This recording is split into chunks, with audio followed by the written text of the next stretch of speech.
am the Swarm. Vengeance shall be mine.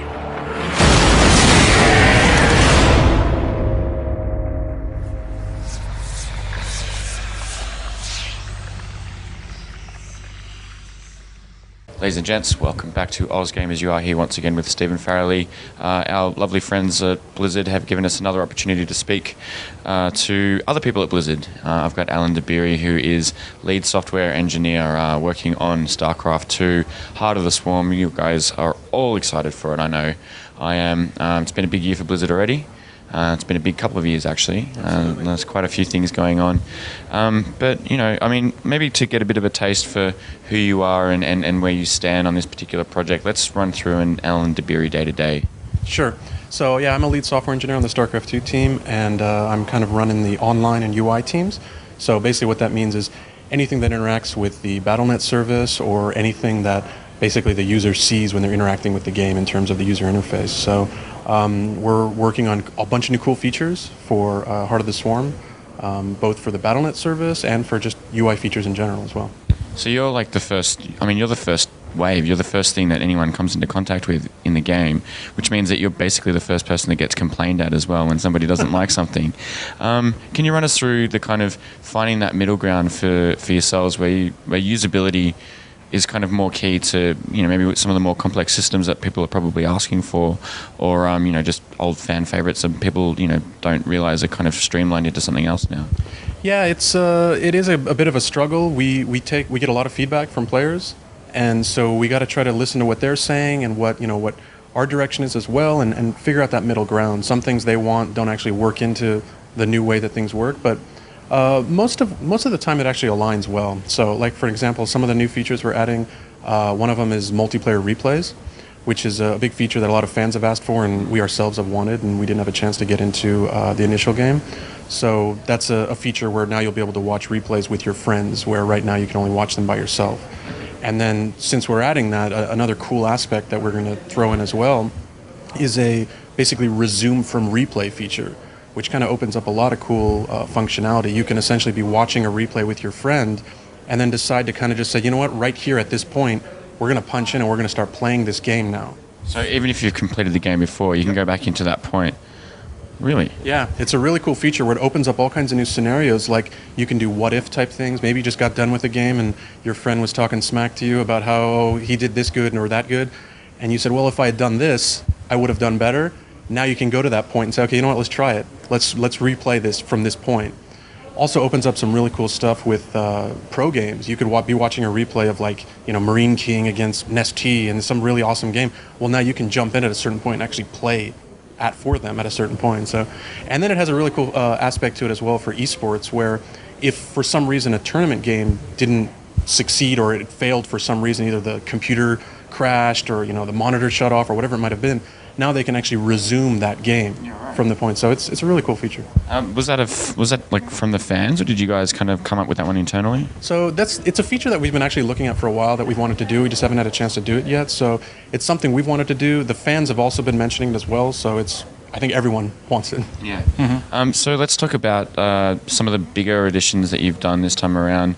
I mean, one of the things that came out of the presentation earlier was nothing is set in stone yet. Anything can change. There's artwork and characters and skins and everything that exist but that we'll never see. So, but from the standpoint of where you're at right now and moving forward, like from a confidence level, can you talk about some of the main changes? Sure. So one of the key reasons why we're showing this now and we have our beta coming up is that we feel, you know, fairly good about where we are, but we're not positive, and so we want to get that feedback from players. So I think in terms of the features that we're going to deliver and the general unit compositions, we're heading in the right direction, and we're solidly there. We have our beta coming up pretty soon here. But again, like you mentioned, nothing is set in stone. If we go out to beta and everyone tells us, hey, look, this particular unit you guys did or this ability you guys did, it just doesn't work, and here's why, we're gonna tweak it. And so just like with Wings of Liberty, there were major changes during the beta. We added abilities, removed abilities, tweaked numbers, and that's the whole point of the beta. We do our best job internally. We get feedback from pro gamers. We get feedback from other players. But then when we go to beta, we have such a broad cross-section of players where we can really get some good numbers and decide what we ultimately want in the game. Now you talk about that, like you work directly on BattleNet integrations, things like that. What's like since Wings of Liberty? What's changed there for you guys? What have been some of the shortcomings that you've come across that maybe people don't really actually know exist, and what sort of processes have you guys gone to change that? Because I know it's an ever-evolving process. People, once again, there's a lot of people that complain about certain things, but it seems like you guys are always in those forums and fighting for the right information and the key stuff to change those things for the better. Yeah, absolutely. I mean, myself personally, the whole team, we read all the same forums and community websites that everyone posts on, and so we hear what people say, and a lot of it is probably stuff that we're thinking ourselves, yeah, actually we could improve this.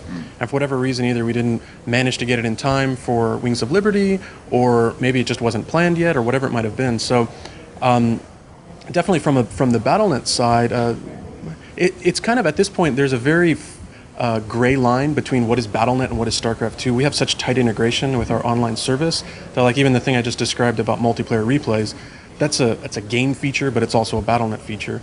But some other things that we're adding that will also improve the social aspects of the game is clans and group support. And so this is something that we have this in Warcraft 3 in the expansion, the Frozen Throne.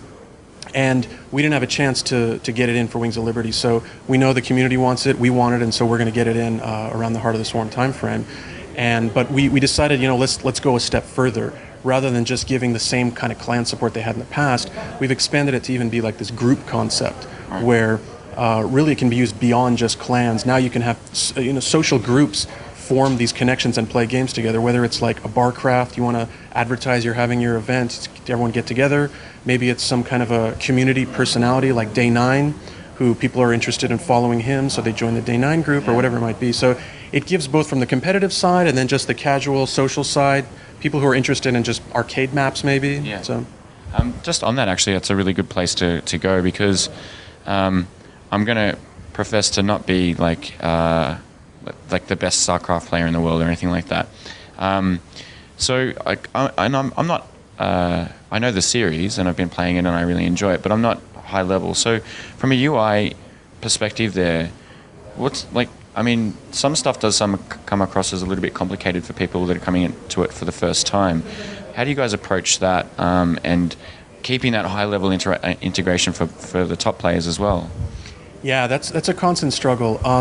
We did a good amount of work initially for Wings of Liberty, but it's funny you mention that, because right now, in fact, for Heart of the Swarm, we're taking that to another level where we're actually adding more helpful tools for the new user, whether it's improved user interface that kind of calls out elements and explains how things work, or maybe it just cuts back on some of the difficulty that the user interface might present for a new user. And then for the pro who might not care to have these kinds of training wheels, so to speak, they can elect not to utilize that. So in terms of the new user and playing the multiplayer aspect, I hear you when you say, you're not that great at Star 2. I'm not a pro level either, but the great thing about BattleNet is that, and our matchmaker, which works so well, it'll find the right spot for me. So even though I'm not, a grandmaster player, I'll get matched up around people of my similar skill, and so I can still have a good time. I can have fun in that regards. And so we keep looking, we're not trying to make a game that's only playable by the top 200 players in the world. We're trying to make a game that everyone enjoys. And so we're focusing on and adding more things to help that area out. Right. Now, matchmaking is going to lead me into another question that you guys always probably hear from those of us down under, and I know it's going to be the same response, but everybody's still wondering, some of the competitors out there are now starting to set up local servers, and just for latency and that matchmaking sort of thing. Is it still on the agenda? Is it still a moot point? Like, where do we stand with the local server situation?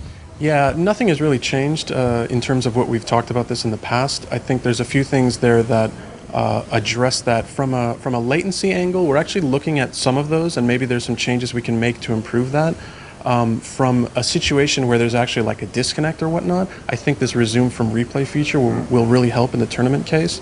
But beyond that, we continue to look. We're always investigating and finding out ways to improve the service and latency and whatnot. But at the end of the day, there are some things that are out of our control. Right. Now, with the resume replay thing, I don't know if you can actually talk about this, but is that going to be integrated into other Blizzard products? Because you said it's a BattleNet feature, so surely that would be like something pretty cool for like a D3 dungeon, like. Sure. It's while I say it's integrated with BattleNet, it is a Star 2 specific thing. We're writing this for Star 2, so it doesn't translate perfectly. Like we wouldn't just be able to drop this into other games, but yeah. All right. Well, I'm going to wrap it up there because that's going to make me cry because that would have been such a cool feature to have in Diablo 3. But I've been playing the game downstairs. My other Aussie cohort, who you're going to speak to soon, has been tying with me. But I'm going to beat him. But yeah, like I really like the new units. I really like the feel of the game. So yeah, awesome. Awesome. Thank no you worries. very much. All right. Thanks very much. Cheers.